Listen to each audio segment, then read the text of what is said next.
Cue the music. Let's go. I'm your boy Ro, managing editor for the new OBD legend and OG member of the Orange Bowl Boys, and welcome to another edition of Student of the Game. Well, Miami Hurricanes fans, the Clemson Tigers did it again. 40-10. And early on in the first drive, Clemson Tigers, got to give them credit on this design. It was well drawn up, and I think well scouted too. Because when they come with the two wide receiver side to the field and motion across, it facilitates a response from the Miami Hurricanes. To Corey Couch, your nickel corner is going to drop back in coverage. So instead of a single high look, they're going to rotate this to a double high look. Now, it's the attention to small details, right? Here's detail number one. Watch the toss. It's initially forward. Now, what does that do? It just keeps the Mike linebacker at bay in the middle of the field one split second longer. Now you can see the open containment. Well, there actually isn't any containment. And here's small detail number two. You see the wide receiver? Well, when he notices that this is man coverage, he takes an outside release on purpose. Now, what does that do? It keeps your field side corners back turned. Nobody out here to go ahead and patrol the area. And that's what nets the big gain for the Clemson Tigers and Will Shipley. Great design. Clemson's off and running early. This is going to be a very quick clip. This is 3rd and 3. And you've heard me say it on this channel, subtle shoulder warfare, and how huge it is for a quarterback to use it as a weapon. So DJ at the snap of the ball, look where his head is, look where his vision is, look where his shoulder's open. Now look what it did to the Mike linebacker. We'll go ahead and re-rack that. That allows the slant on the back end. So obviously you have to contend with the Mike linebacker. So here we go. Watch him. Looks out. That's all it took. And that's how you go ahead and manipulate defenders with your shoulders in order to go ahead and net positive plays. Well done by DJ. Again on this opening drive, Clemson's utilizing motion away from the heavy wide receiver side, facilitating a response from the Miami Hurricanes, and then going ahead and attacking that area. So go ahead and watch this. And University of Miami, listen, they're in a good position here. They have defenders right here in case the ball is given to the running back. Okay, check. You have a containment element in terms of DJ wanting to keep the ball. James Williams is here in a great opportunity. But there was that open area, right? Once you motioned across that formation, relatively good coverage, just a size advantage that we gave up there. Maybe in the future, this is just me thinking, because I'd always like to think, okay, what did we just lose on? How did we just get victimized? How do we go ahead and redirect? Well, once we motion across the formation, by opening up, we are enticing that inside release. And that's exactly too much field to go there. So maybe once we motion away from it, knowing what teams are trying to do and teams are trying to do to attack us, maybe we slide back in inside release. I know it's a big-bodied guy. You're still got to be worried about the fade route. But when you entice that inside release, this is just a good ball placement. Once again, good design. Way to manipulate that space by Clemson utilizing their motion. And it's 6 points for the Tigers. I know Hurricanes fans, the first couple clips, well, it seems to be very complimentary of the Clemson offense. But it's good as students of the game to take inventory and note of things. And what I notice here is just how confident DJ is in the confines of his system and in the passing game.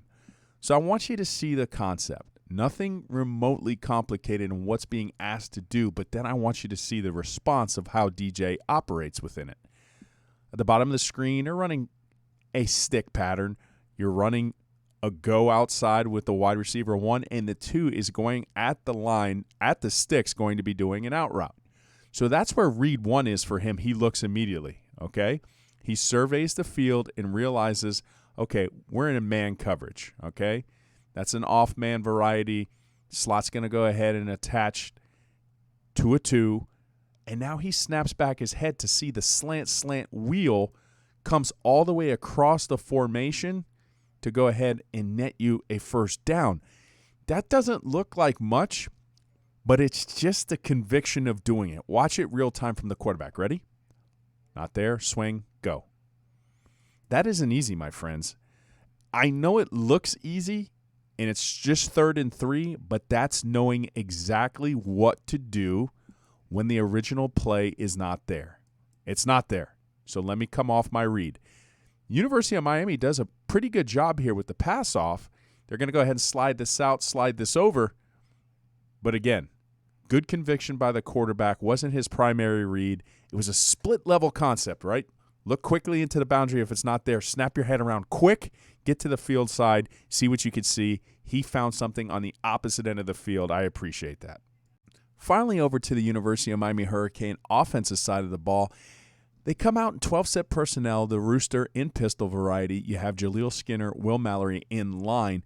And you got to go back to a couple years ago. Clemson, well, they'll aggressively attack your mesh point. And this is what I mean. Because at the snap of the ball, watch the defensive end. He's going to be left untouched. That's fine. That's the design of the play. You notice Jakari Brown's eyes and vision are focusing on him. He's going to try to put him into a situation where if he aggressively plays the running back, he's going to go ahead and pull the ball if he thinks he's bearing down on him. And that's what we mean by the mesh point, right? When the ball goes into the belly of the running back right here, he's got to make this read. But look, great awareness by the defensive end. Great play because he's going to bounce that off, and he's going to attack and swallow this up for a tackle for loss on 1st and 10.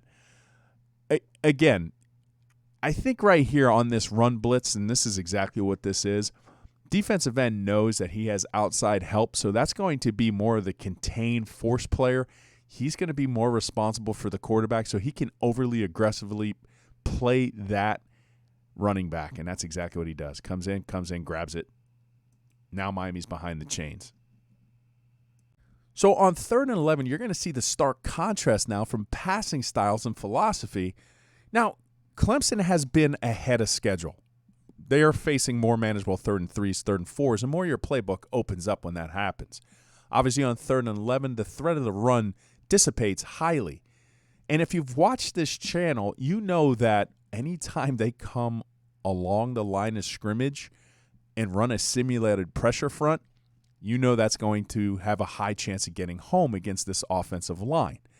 And it's exactly what they do. They show more to the boundary side. One linebacker is going to go ahead and break off. One linebacker is going to stunt and come in clean.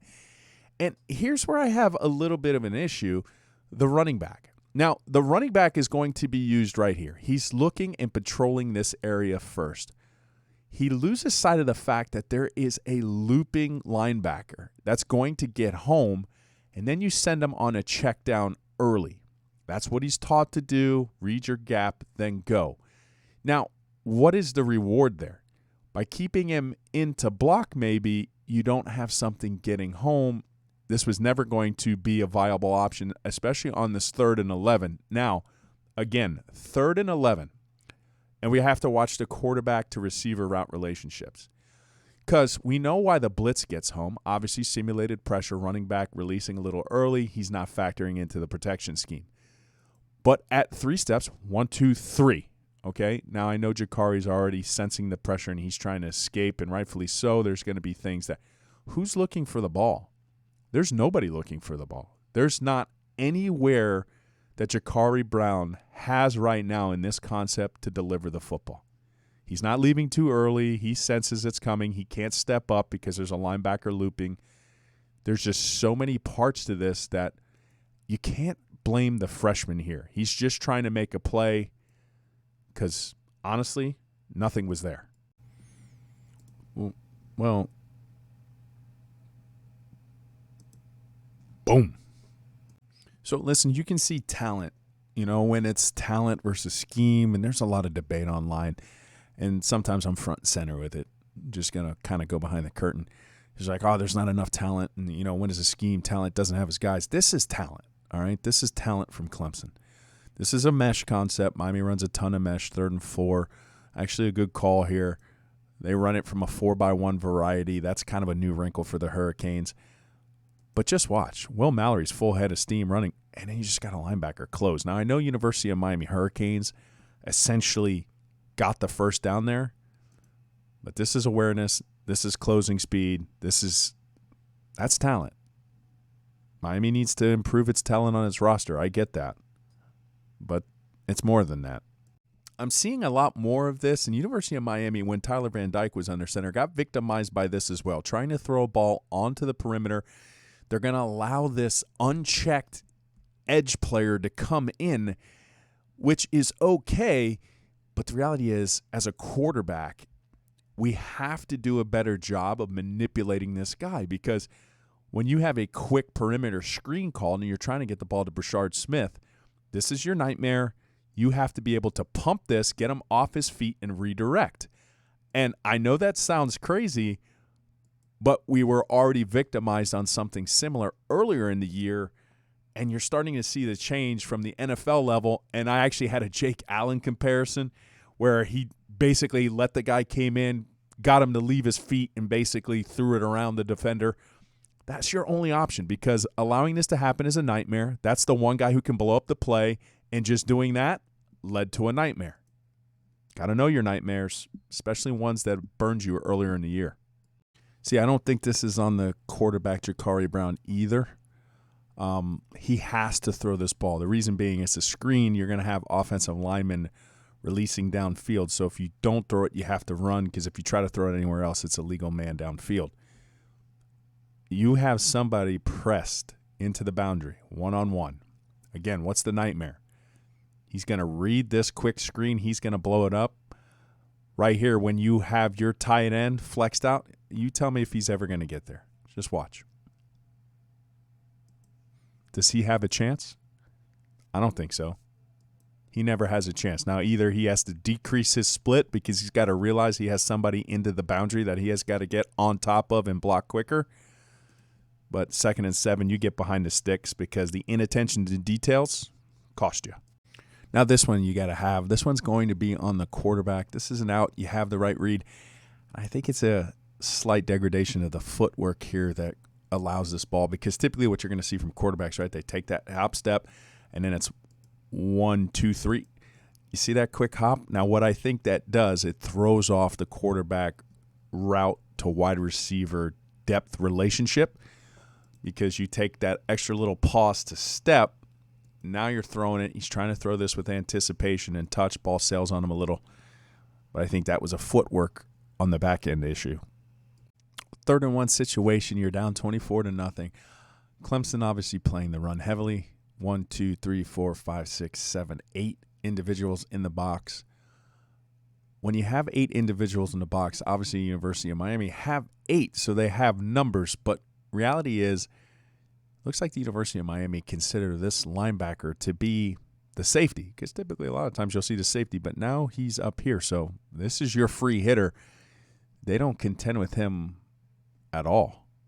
So that's going to be too easy of a read, whether they free hit that or not. But that's a linebacker. He has nobody chipping him, nobody on him whatsoever. Now, what can we do? Hypothetical, let's just be students. Let's just not get victimized in the future.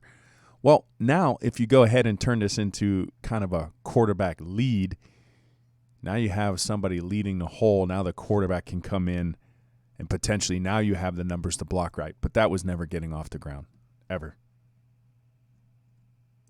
Now this is a stark contrast again on 3rd and 1. Now you're seeing how Clemson does some little things to ensure its efficacy in order to go ahead and pick this up.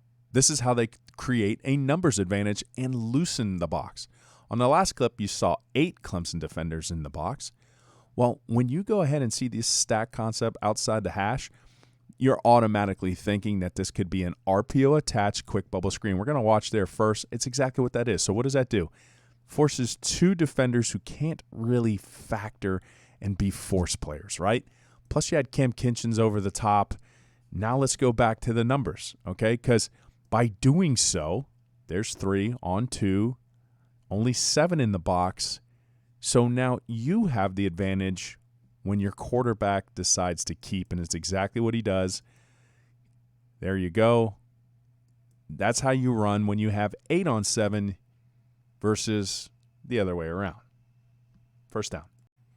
Now the left tackle's going to get beat here. Ja'Carri's going to escape the sack and get rid of the ball. Great play on his behalf here. But I want you to watch, because obviously the defensive end comes out. He's going to get his left hand out. There it is. Hits the left shoulder pad. Now watch what he does. Ooh, pulls it down. That constitutes as defensive holding. They're never going to call that. Actually, that was a great play by the defensive end there for Clemson. But again, you got to be the aggressor. Get your hands out there. Can't let him get in there. He tries to, but good reach there. Look, he punched. He just beat him to the punch. Hooks that shoulder pad, yanks, gets inside. Yeah, he did everything except get that sack. For whatever reason, I'm fascinated by that play. Now, this sack is squarely on the shoulders of the quarterback. Had an open read underneath, just missed it. Got to know that it's there. You're trying to run a max protect crossing route. Used a similar concept against Virginia Tech, but you're going to see it materialize. There it is, 1, 2, 3, keeping a lot more in to block, but it's right here. Just need to go ahead and throw that ball. They're picking up the crossers right. They just never picked up the tight end, and that's something you got to go ahead and take in the future. And there he is. Yeah, those guys over there. There he is. Open, open, open. That's one you'll like to take back. This one has a little bit of both for me. Quarterback and scheme. Gun 3. 1, 2, 3. In rhythm, perfect timing. Yeah, there's your guy. You hit him underneath. Potentially he has the ability to have some run after catch potential. He's open. Potentially gets a first down there. Now, 2 of these are synced up, right? Because right here on this gun 3, 1, 2, 3, hop, go. All right, he's viable. Obviously, you can hit the go at the top of the screen. But right here, these guys aren't looking for the ball again. So those aren't really viable options. So you're really limiting the thing to 1. He should have hit the 1, don't get me wrong. But it would be nice to be in rhythm with these drops. It just would be. Yep, this one's on the young man, though. You got to be able to hit this. This is probably the catalyst why Jake Garcia is going to get inserted into the game. It's right there for you. Here comes the boundary corner. You're there. Great job here to sit on it. Frank Latson's doing exactly what he's supposed to do. Go ahead and pull the trigger. I know you're worried potentially maybe he's going to jump up and make a play, but what you cannot do, there's plenty of wide open guys, is to just go ahead and float back into the end zone and take a safety. Unfortunate. Young man will learn. And this is going to be the last clip of the evening. As always, thank you, Miami Hurricane fans and the Clemson fans who were sure to watch this week. Hope you enjoyed. Come join us at the OBB Legend. And when you do so, sign up for Legendary Access and continue the discussion with me in the X's and Roads channel at Discord U, baby. So let's leave on a high note, shall we? Miami uses some motion coming out. They have 3 tight ends on the field, 13th set. We had 2 people open. And as always, go Canes, bang.